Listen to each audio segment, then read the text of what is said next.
M4 एक छोटा हथियार है। M4 5.56 mm का एक अमेरिकन वेपन है। पाकिस्तान SSG यूज करती है, यह बात तो ठीक है, लेकिन क्या पाकिस्तान SSG ने अपनी कोच से हथियार निकाल के इनको दे दिया? वो ये कर रहे हैं कि जब अमेरिकन्स गए थे छोड़ के काबुल, तो अपने करीब 85 अरब डॉलर के हथियार वहां पे छोड़कर गए थे।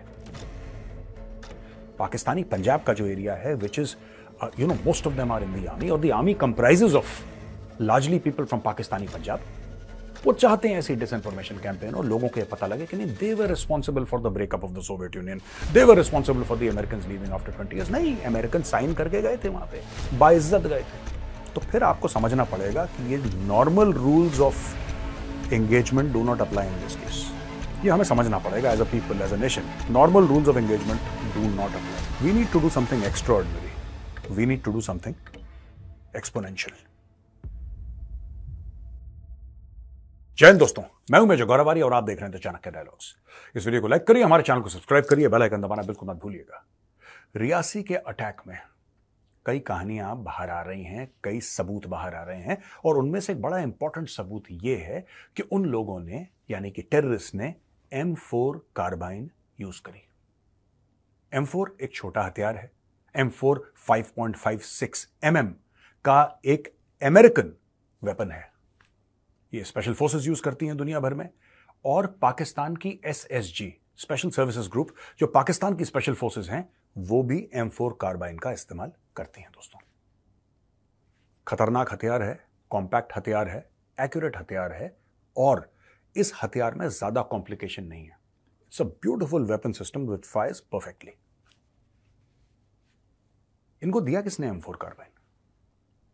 क्योंकि एक M4 कार्बाइन की कॉस्ट में आपको 4 AK-47 मिल जाएंगे। It's an expensive weapon bye the वे। मैं इसलिए बोल रहा हूं क्योंकि हर चीज ऐसे आसानी से आप रेवड़ियों की तरह नहीं बांटते हैं। टेररिस्ट आज तक कौन सा वेपन यूज कर रहे थे? दे वर यूजिंग AK-47s, या फिर पीका यूज कर लिया, या कोई रशियन RPG यूज कर ली।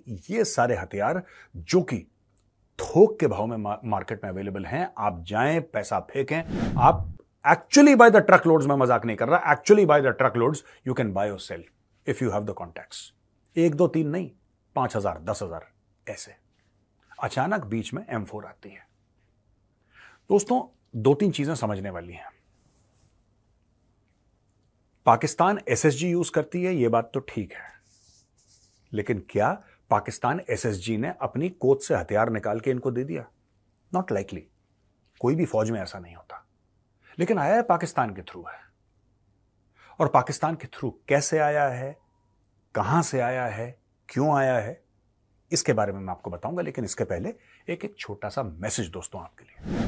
दुनिया भर में होने वाले इंपॉर्टेंट इवेंट्स आप और मुझ जैसे कॉमन मैन को भी इफेक्ट करते हैं। फिर वो कोई और हो या स्कैम हो, फिर AI जैसा रेवोल्यूशन हो। 2024 की शुरुआत ले-ऑफ से हुई। गूगल, Amazon जैसी कंपनी हजारों की तादाद में लोगों को फायर कर रही है, और इसका एक मेन रीजन है AI, यानी कि आर्टिफिशियल इंटेलिजेंस। एक तरफ इन्फ्लेशन बढ़ रहा है और दूसरी तरफ ग्लोबल स्केल पर रिसेशन भी आ सकता है। ऐसी सिचुएशन में इंडियंस खुद का फ्यूचर सिक्योर कैसे कर रहे हैं? AI को विलन नहीं, दोस्त कैसे बना सकते हैं? सोल्यूशन है एक 3 घंटे का ChatGPT और AI वर्कशॉप। ये होता तो एक पेड वर्कशॉप है, लेकिन आप हमारे खास ऑडियंस हैं, इसलिए आप में से पहले 1000 लोगों के लिए ये होगा एकदम बिल्कुल फ्री। ऑलमोस्ट 10 लाख लोगों ने इस वर्कशॉप को ऑलरेडी अटेंड किया हुआ है, और वो AI की मदद से अपने आप को और अपने करियर को नेक्स्ट लेवल पे ले जा रहे हैं। AI की मदद से स्मार्ट जॉब हंटिंग कर सकते हैं, यूनिक और हाईली अपीलिंग रेज्यूमे बना सकते हैं, कॉम्प्लेक्स डेटा को एक्सेल के इंटरेस्टिंग तरीके से सॉल्व कर रहे हैं लोग, और पर्सनल ब्रांडिंग को नेक्स्ट लेवल पे ले जा रहे हैं। मैंने खुद ये वर्कशॉप अटेंड किया है और मैं इसे 5 आउट ऑफ 5 रेटिंग दूंगा, चाहे आप टेक से हो या नॉन टेक से, जैसे सेल्स हो गया, मार्केटिंग हो गई, HR, ऑपरेशंस, या फिर कोई कंटेंट क्रिएटर या फाउंडर हो या फिर फ्रीलांसर हो। ये वर्कशॉप सबके लिए है, और पहले 1000 व्यूअर्स के लिए है बिल्कुल फ्री। तो आज ही अपना स्पॉट रिजर्व कीजिए, देरी मत कीजिए, कहीं AI की रेस में आप पीछे ना छूट जाए। दोस्तों, वापस आते हैं हम M4 कार्बाइन। बड़ी इंटरेस्टिंग चीज है। और क्यों इंटरेस्टिंग है? इसलिए नहीं कि वो M4 कार्बाइन है और ऐसा भी नहीं है कि वो AK-47 से ज्यादा घातक है। आई एम जस्ट इंटरेस्टेड कि टेररिस्ट ये M4 इस्तेमाल कर रहे हैं, ये रेयर है। ऐसी बात नहीं है कि वैली में पहली बार यूज हो रहा है, लेकिन ये रेयर है। नॉर्मली AK-47 या AK सीरीज के वेपन्स ज्यादा इस्तेमाल करते हैं। AK-47 क्यों इस्तेमाल करते हैं? पहली बात, सस्ता है। दूसरा, वाइडली अवेलेबल है। तीसरा, मेंटेनेंस ज्यादा नहीं मांगता। चौथा, वही 5-7 उसमें पुर्जे होते हैं AK-47 में। It is a very very easy weapon to manufacture and maintain. पांचवा, कीचड़ में चला जाए AK-47, बारिश में, धूल मट्टी में, हथियार में रोक नहीं पड़ती। हल्का सा हिलाया, उसको साफ वाफ करा और Tata Tata Tata. It is very effective. 7.62 है तो उसका पंच तो फिर पंच है। AK का शॉट जब लगता है, गोली लगती है, फिर वो लगती है। M4 कार्बाइन कहां से आ गई? जैसा मैंने बोला कि मुझे नहीं लगता कि SSG वालों ने अपनी कोच से निकाल के दी हो, कि that is not something that is done in any army, even an unprofessional army like Pakistan. I don't think they will give their own weapons, but what they are doing is, जो कर रहे हैं ना ये लोग, वो ये कर रहे हैं कि जब अमेरिकन गए थे छोड़ के काबुल, तो अपने करीब 85 अरब डॉलर के हथियार वहां पे छोड़कर गए थे। दोस्तों, जियोपॉलिटिकल चीज है ये। वो हथियार छोड़कर गए थे और जानबूझकर छोड़कर गए थे, डिलिबरेटली जानबूझकर वहां पे छोड़कर गए थे लोग। और आपको एक बात पता है, you will be very surprised. लोग कह रहे हैं अमेरिकन भाग गए भाग गए भाग गए। वो भागे वागे नहीं, वो कलेश करके गए थे। जैसे अंग्रेज भारत छोड़कर गए या उनको निकाला गया लात मार के भारत से, तब वो यहां पे कलेश कर गए थे। और उनका कलेश हम आज भी झेल रहे हैं, जिसमें से एक कलेश है पार्टीशन ऑफ इंडिया। हम आज भी उस कलेश को झेल रहे हैं। अलग अलग चीजें वो करके गए, जिसको कहते हैं ना जमीन पर बारूद की सुरंगें लगाना, माइनफील्ड लगाना। वही बारूद की सुरंगें, वही माइनफील्ड वो लोग लगा कर गए। अमेरिकन ने भी यही काम करा। अमेरिकन ने असला बारूद से एक ऐसी जगह को जिसमें ऑलरेडी असले बारूद की कोई कमी नहीं थी यार, कोई कमी नहीं थी। It was just saturated with weapons, Afghanistan. और आज से नहीं, 1000 साल से अफगानिस्तान में यही खेल है। जब तलवार होती थी तो वहां पे बहुत ज्यादा तलवारें थी। जब मशीन गन आई तो अब वहां पे बहुत ज्यादा मशीन गन्स हैं। तो अफगानिस्तान में हथियारों की कमी नहीं है। उसके ऊपर अमेरिकन ने और घातक और डेडली हथियार छोड़ दिए। अपने ब्लैक हॉक हेलीकॉप्टर्स छोड़ दिए, अपनी हमवी व्हीकल्स छोड़ दी। वहां पे thermal imaging, night vision, ANVDs, PNVDs, यानी कि active night vision, passive night vision, वहां पे M4 कार्बाइन्स, लेटेस्ट अमेरिकन हथियार वो छोड़ के चले गए। और लोगों को ये तासुर दे दिया, ये एक इंप्रेशन दे दिया लोगों को, जानबूझ के मिस इन्फॉर्मेशन के द्वारा, कि यार देखो ऐसा है ना, हम तो डर गए तालिबान से, हम डर के मारे सब कुछ छोड़ के भाग गए। यार दोहा अकॉर्ड हुए थे।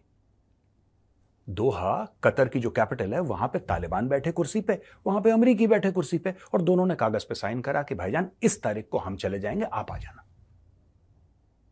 पर अमेरिकन ने दुनिया को दिखाया ना, ये दिखाया कि हम लोग बड़ी अफरा तफरी में जा रहे हैं, बड़े कंफ्यूजन में जा रहे हैं। और ये जानबूझ के लोगों को बताया कि ये जो हथियार छोड़ के गए अमेरिकन ना, ये तालिबान आगे बढ़ रहे थे इसलिए डर के मारे छोड़ के चले गए। ये कोई बात नहीं थी, उनकी तो डील हुई थी। आप जाके इंटरनेट पे पढ़ सकते हैं, दोहा अकॉर्ड कहते हैं इसको, आप जाके पढ़िए। अमेरिकन ने साइन करा है, तालिबान ने साइन करा है। American and Taliban have signed.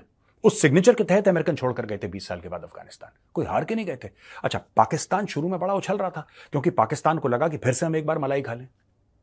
कैसे मलाई खा लें? हम इसका क्रेडिट ले लें कि देखो, हमने एक बार रूसियों को भगाया, एक बार हमने अफगानों को भगाया। जो पाकिस्तानी पंजाबी है वो चाहता है ये। पाकिस्तानी पंजाब का जो एरिया है, which is most of them are in the army, और the army comprises of largely people from Pakistani Punjab.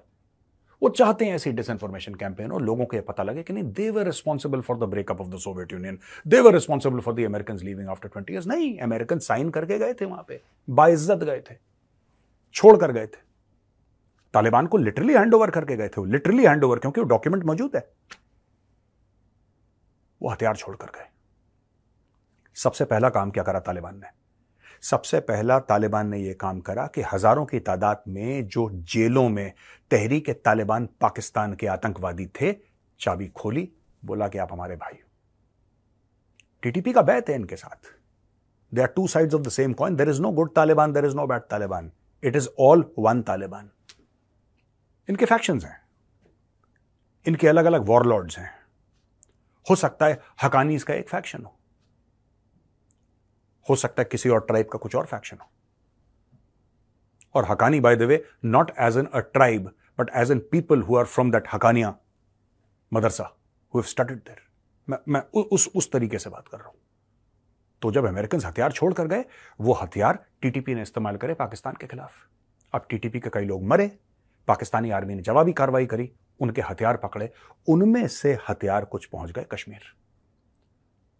दोस्तों, ये मैप है, ये मैप है, ये मैप है भारत का ऊपरी हिस्से का, जिसमें मैंने दिखाया है जम्मू और कश्मीर और लद्दाख.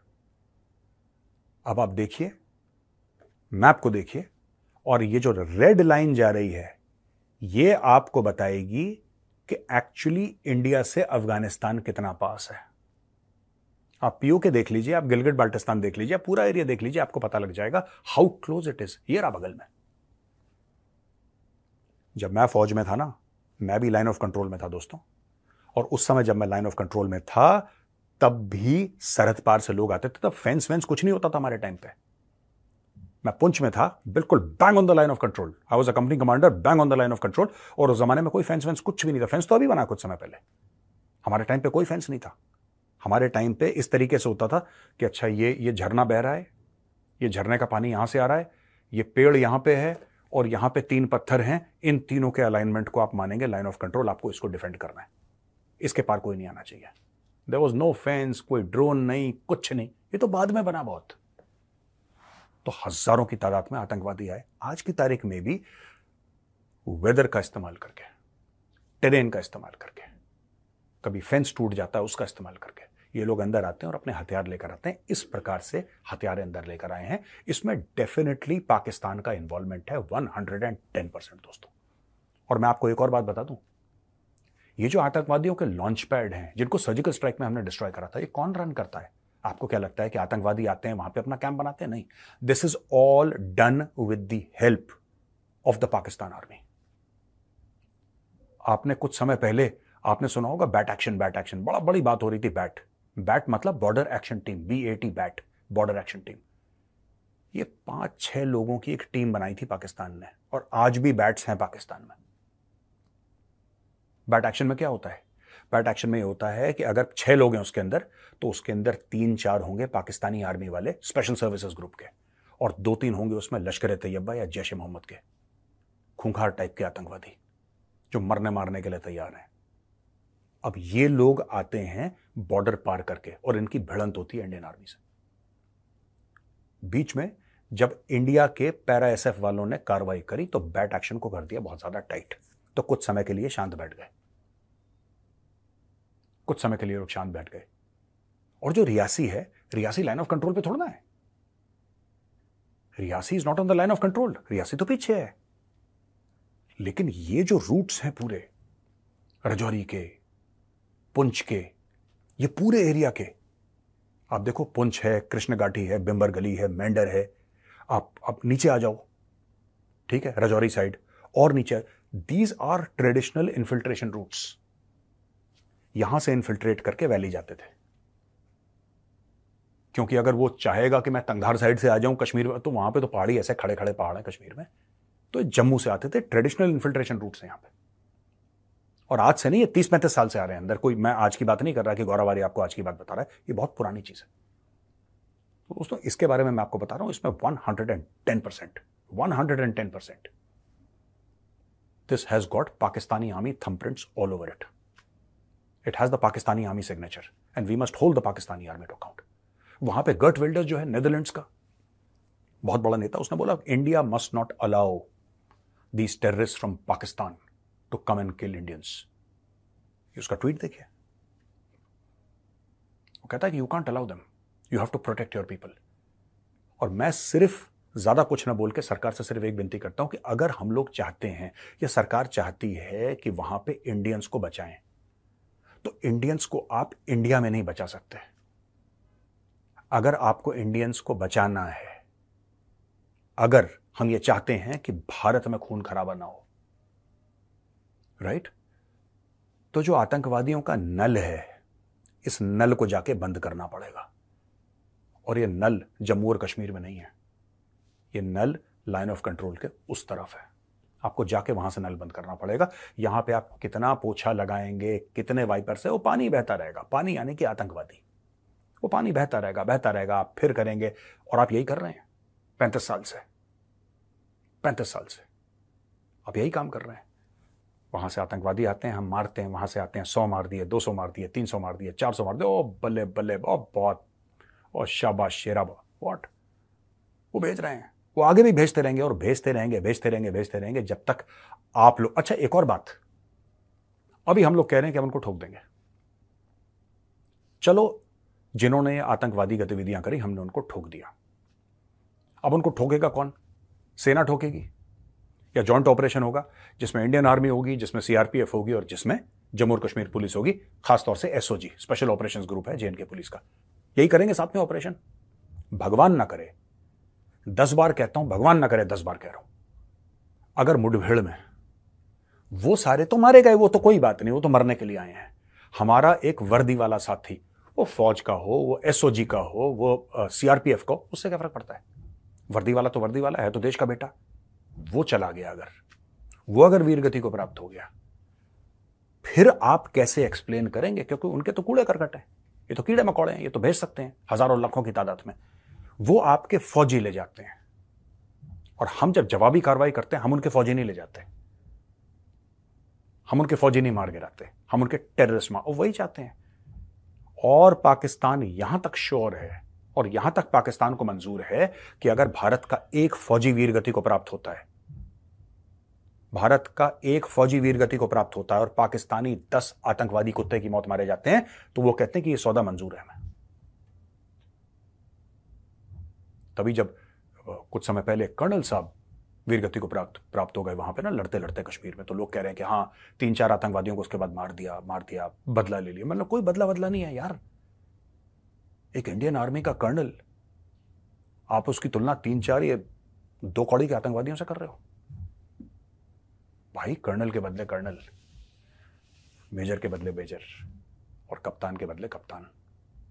ये होता है बदला। ये नहीं होता कि इंडियन आर्मी के एक मेजर को उन्होंने वीरगति को प्राप्त करा दी, वो बेचारा, उसका परिवार चला गया, वो चला गया, खत्म हो गया पूरा, और वहां पे जवाबी कार्रवाई ने आपने 2 कौड़ी के लश्कर तैयबा, जिसका कोई नाम नहीं जानता, उसको आपने मार दिया और आपने बोला बदला पूरा। बदले ऐसे पूरे नहीं होते भाई। और ये जो बदले पूरे हो रहे हैं, इसमें भी पाकिस्तान का फायदा है। तो अगर हमें प्रोटेक्ट करना है तो इंडियन आर्मी को एक चीज बतानी होगी सरकार को क्लियरली, कि the line of control is no longer sacrosanct. Line of control है ही नहीं। और वैसे भी आइडियोलॉजिकली भी हम लोग क्या मानते हैं? हम लोग तो यही मानते हैं ना, हम लोग यही मानते हैं कि भाई वो एरिया, और सच भी है, वो सच भी है कि पाकिस्तान ऑक्यूपाइड कश्मीर और गिलगिट बाल्टिस्तान पे अवैध कब्जा है। हम मानते कि नहीं मानते? और है भी सच। तो जब हम मानते हैं और ये सच है कि अवैध कब्जा है, तो फिर लाइन ऑफ कंट्रोल की क्या सैंक्टिटी है? जाओ, जब मन चाहे जाओ, नो हॉट परसूट वगैरह, just go, keep on carrying out operations across the line of control. कुछ नहीं करेगा पाकिस्तान। झूठ बोलते हैं सब पाकिस्तानी, एटमी हथियार हैं, ये हैं, एटमी कुव्वत है। कुछ नहीं है कुव्वत यार। 4 थप्पड़ अंदर मारे सर्जिकल स्ट्राइक में, क्या कर लिया पाकिस्तान ने? ठोक दिया बालाकोट में, क्या कर लिया? वही गाना गाते रहते हैं, अभिनंदन अभिनंदन अभिनंदन अभिनंदन। एक ही गाना है उनके पास, एक ही गाना है पाकिस्तानियों के पास। हारी हुई कौम है, हारी हुई कौम है वो कौम जिसने 75-76 साल में एक गुड न्यूज नहीं सुनी। हारी हुई कौम है, जब चाहे ठोको अंदर। इनको सर उठाने मत दो, ये सांप हैं, डस लेंगे ये। फन उठाने से पहले कुचल दो इनको, वरना बहुत नुकसान होने वाला है। ये तो हमारे 10 भाई बहन अभी, और 2 साल का बच्चा, 2 साल का बच्चा, आप इमेजिन करिए। ये कौन, ऐसा तो कसाई भी नहीं करता यार। 2 साल के बच्चे को मार दिया। ये किस टाइप के भेड़िए हैं? देखिए, सामने दुश्मन खड़ा है, उसके हाथ में हथियार है, आपने उसको ठोक दिया या उसने आपको ठोक दिया। ये कॉन्सेप्ट मुझे समझ में आता है। 2 साल के बच्चे को मार दिया। आप ऐसे लोगों से लड़ रहे हैं, आपकी लड़ाई ऐसे लोगों से है, तो फिर आपको समझना पड़ेगा कि ये normal rules of engagement do not apply in this case. ये हमें समझना पड़ेगा as a people, as a nation. Normal rules of engagement do not apply. We need to do something extraordinary, we need to do something exponential. दोस्तों, अब चलते हैं सवाल और जवाब पे। पहला सवाल है वरदान भाटिया का। मेजर साहब जय श्री राम, मेरा नाम वरदान भाटिया है और As suggested by you, let us assume if Bharat attacks Pakistan brigade headquarters or army headquarters, Pakistan would retaliate by launching attacks on Bharat and complain in UN for sanctions on Bharat. War is not good for any country and this will have a big impact on many and put our country in bad light internationally. Is there any better way to solve using some Chanakya नीति? वरदान जी कह रहे हैं कि अगर हम attack करेंगे पाकिस्तान पे तो वो हमारे ऊपर अटैक करेगा और फिर यूनाइटेड नेशंस को बोलेगा कि सैंक्शंस लगाओ भारत पे। जंग किसी भी देश के लिए अच्छी नहीं है और हमारी जिंदगियों पे इसका असर पड़ेगा बुरा। वरदान भाटिया जी, आप जो बात कर रहे हैं ना, अब माफ करना, प्लीज फॉरगिव मी, मेरा ये इंटेंशन नहीं है अगर आप गलत ले जाएं मुझे, लेकिन पाकिस्तानी भी यही बात बोलते हैं कि अगर आप हमारे ऊपर अटैक करेंगे हम आपके ऊपर अटैक करेंगे और जंग तो किसी चीज का सोल्यूशन है नहीं और अमन की बात करते हैं। मैं आपको बढ़िया सोल्यूशन दे रहा हूं, और अगर पाकिस्तान आपके ऊपर अटैक करेगा तो पाकिस्तान अभी अटैक नहीं कर रहा। ये जो रियासी में हमारे 10 भाई बहन और एक छोटा बच्चा चला गया, ये कौन है? ये लोग, इनको किसने मारा है? तो आप ये कह रहे हैं वरदान भाटिया जी कि पाकिस्तान हमारे बंदों को आके मारता रहे, और हम चाणक्य नीति क्या कहती है? आपने चाणक्य नीति का हवाला दिया। चाणक्य सिर्फ एक बात कहता है कि दुश्मन को समझो और सही वक्त पे कुचल दो। मैं कुचलने की बात कर रहा हूं। दया, रहम, ये चैप्टर आप बंद कर दो, इसका समय जा चुका है। ये गांधीवादी जो नीतियां हैं ना कि कोई थप्पड़ मारे तो आप दूसरा, ये चला गया, ये मैटर बंद हो गया। अभी बात है शहीद भगत सिंह वाली, उस लेवल पे मैटर ले जाना पड़ेगा। ये लोग मानेंगे नहीं, ये मानने वाली कौम नहीं है पाकिस्तानियों की, ठीक है। युधिष्ठिर गोले, सर नमस्कार, मैं आपसे सवाल है कि अगर हम कोई भी एक्शन लेते हैं पाकिस्तानी आर्मी और टेरर ग्रुप ऑफ पाकिस्तान, तो क्या इसका other United nation security council की सीट पे हो सकता है? क्या इसके लिए हमारे विदेश मंत्रालय बहुत कोशिश कर रहा है? मैं तो ये कह रहा हूं कि यूनाइटेड नेशन सिक्योरिटी काउंसिल ऐसे देशों से भरी है जो दूसरे देशों पे एक्शन लेते रहते हैं। अमेरिका लेता रहता है, रशिया घुस गया यूक्रेन में, इंग्लैंड अमेरिका के साथ लगा रहता है, फ्रांस लगा रहता है, चाइना जहां जाए धंधनाता रहता है। यूनाइटेड नेशन सिक्योरिटी काउंसिल, उसका नाम ही सिक्योरिटी काउंसिल है, वो उन्हीं लोगों के लिए है जो बल का प्रयोग करते हैं। वो जो गुड बॉय नहीं होते, सरसों का तेल लगा के बीच में मांग लगा के मोटा चश्मा पहन के क्लास में जाते हैं फिर एग्जाम लिखते, उन लोगों के लिए नहीं है सिक्योरिटी काउंसिल। सिक्योरिटी काउंसिल उनके लिए है जो वक्त आने पर ठोक दें या बेवक्त ठोक दें किसी को। Security council is meant for those people only. मैं ये नहीं कह रहा उसका चार्टर क्या है या सिक्योरिटी काउंसिल क्यों बना। अब इसमें से कई लोग सुन के ये मेरे जो वर्ड्स हैं, मेरे डायलॉग्स हैं, इसको सुन के इंटेलेक्चुअलाइज करने की कोशिश करेंगे। However in this year security council was chartered by this, so major साहब it does not mean that. छोड़ दो, आपको भी पता है, मुझे भी पता है। कहां गया था सिक्योरिटी काउंसिल का चार्टर जब अमेरिका इराक में और अफगानिस्तान में घुस गया था? कहां गया सिक्योरिटी काउंसिल का चार्टर जब आपका रशिया जो है वो यूक्रेन के अंदर घुस गया, पूरा क्रीमिया निकल गया? कहां गया चार्टर जब इंग्लैंड और फ्रांस अमेरिका के साथ दंदनाते पूरी दुनिया में बम बरसा रहे थे? कहां गया चार्टर जब चाइना ने आधे दर्जन देशों को बिल्कुल खौफजदा कर रखा है कि हम तुम्हारी जगह खा जाएंगे? वो तो इंडियन आर्मी थी जिसने मारा चीनियों को चप्पल, तब जाके चीनी। तो ये सब आप लोग ऐसे मत सोचिए कि तब क्या होगा, तब के ये सोचते रहे ना तब क्या होगा, तब क्या होगा। Too much of analysis leads to paralysis. पकड़ के ठोको इनको। आध्यात्मिक चेतना, thanks for sharing your incredible knowledge, I have been following you for many years. My question is, 1-2 साल में टेररिस्ट इंक्रीज हुए हैं and now it is reaching to the south of Jammu and Kashmir, closer to Punjab border. Isn't it a bigger concern now, keeping in mind that the government has been consistently saying that everything is normal and has led to the increase in separatism and terrorism because of camouflage created? We see that with Engineer Rashid winning elections. देखिए, सरकार ने ये कभी नहीं बोला कि everything is normal, ठीक है। आई डोंट रिमेंबर अगर कहा भी गया होगा सरकार ने तो, but definitely things are far better than before. और किस सेंस में? कश्मीर एरिया में अब आपको टेररिज्म के बहुत कम वाकये दिख रहे हैं पिछले 1-1.5-2 साल से। मैं ये नहीं कह रहा नहीं हुए हैं, बट आइसोलेटेड इंसिडेंसेस हुए हैं, राइट। और ये इन्फिल्ट्रेशन का रूट रहा है जम्मू से लेकर कश्मीर। तो कुछ ऐसा है कि जम्मू में कर पा रहे हैं, कश्मीर में नहीं कर पा रहे, ठीक है। पत्थरबाजी आपकी बंद हो गई, आपकी हुर्रियत खत्म हो गई, नस्ते नाबूद हो गई हुर्रियत, आपके लॉकडाउन खत्म हो गए, तो बहुत फायदे भी हुए 370-35 से हटने के बाद। लेकिन ये जो प्रॉब्लम है, ये प्रॉब्लम तभी सॉल्व होगी जब आप लाइन ऑफ कंट्रोल पार करोगे। ये प्रॉब्लम जम्मू और रजौरी और पुंछ वाली है ही नहीं प्रॉब्लम, ये मुजफ्फराबाद और उस तरफ की प्रॉब्लम है। ये मीरपुर, उधर की प्रॉब्लम सॉल्व आपको करनी पड़ेगी, ये सब करके नहीं होगा। जहां तक सेपरेटिज्म की बात है, वो तो मैंने आपको बता दिया, आपको बात करनी पड़ेगी। सिर्फ डेवलपमेंट करके कुछ नहीं होगा, डेवलपमेंट इंपॉर्टेंट है, लेकिन आपको कश्मीर के लोगों से भी बात करनी पड़ेगी और आपको पंजाब के लोगों से भी बात करनी पड़ेगी, उसके बिना नहीं हो सकता है।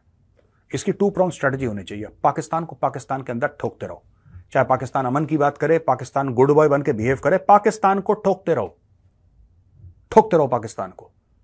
और जो कश्मीरी हैं आप उनसे बात करो, जो पंजाब के लोग हैं आप उनसे कॉन्वर्सेशन करो। देखो, आपको एक बात, सेपरेटिज्म हो ना हो बात की बात है, सब नेशनलिज्म हो ना हो बात की बात है। सब नेशनलिज्म बहुत जगह है, there is a difference between sub nationalism and separatism, और मैं दोनों को अलग ही कह रहा हूं, मैं एक नहीं जोड़ रहा हूं उनको, मैं कह रहा हूं अलग है, लेकिन सब नेशनलिज्म कई जगह है, राइट?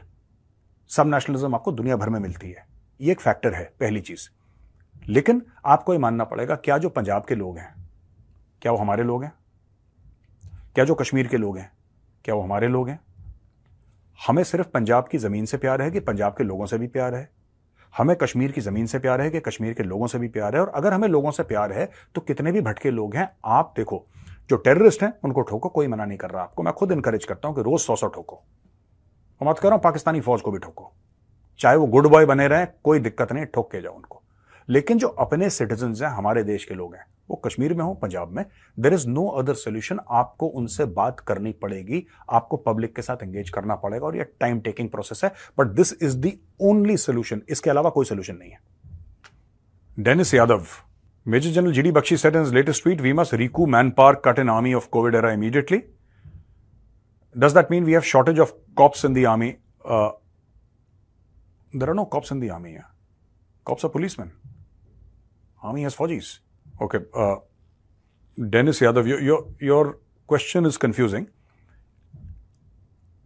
कोविड टाइम में सब कुछ बंद हो गया था.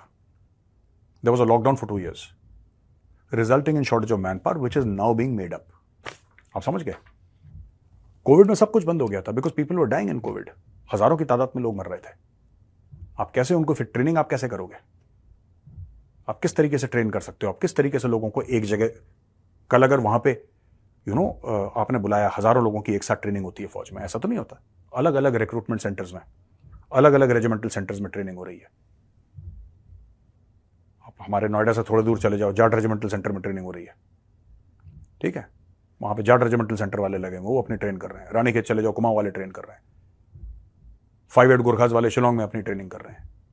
दिल्ली में राजरिफ वाले वो अपनी ट्रेन, ऐसे रेजिमेंटल सेंटर दुनिया भर में लोग ट्रेन कर रहे हैं. और यहां पे हजारों की तादाद से लोग निकलते हैं, ट्रेन होकर रिक्रूट्स, सिपाही की भर्ती होती है उससे निकलते हैं. वो बंद हो गया 2 साल के लिए. पूरी दुनिया बंद थी, complete world was lockdown. Why India? Everybody was lockdown. So we had this problem. Now steps are being taken to fulfil those vacancies. It will take time, हो जाएगा. और दोस्तों, जाते जाते ये मत भूलिएगा, don't forget to check out 3R ChatGPT and AI workshop. AI के साथ अपने फ्यूचर को सिक्योर कीजिए और खुद के करियर को AI का एडवांटेज दीजिए. आप में से पहले 1000 व्यूअर्स को नीचे दिए गए लिंक पे जब आप क्लिक करेंगे, उनके लिए वर्कशॉप होगा बिल्कुल फ्री. सो हरी अप, कहीं ये फ्री का मौका छूट ना जाए. तो दोस्तों, बहुत बहुत धन्यवाद ये वीडियो देखने के लिए. अगर पसंद आए तो उस वीडियो को लाइक करिए, चैनल को सब्सक्राइब करिए, बेल आइकन दबाना बिल्कुल मत भूलिएगा. जय हिंद, वंदे मातरम, भारत माता की जय.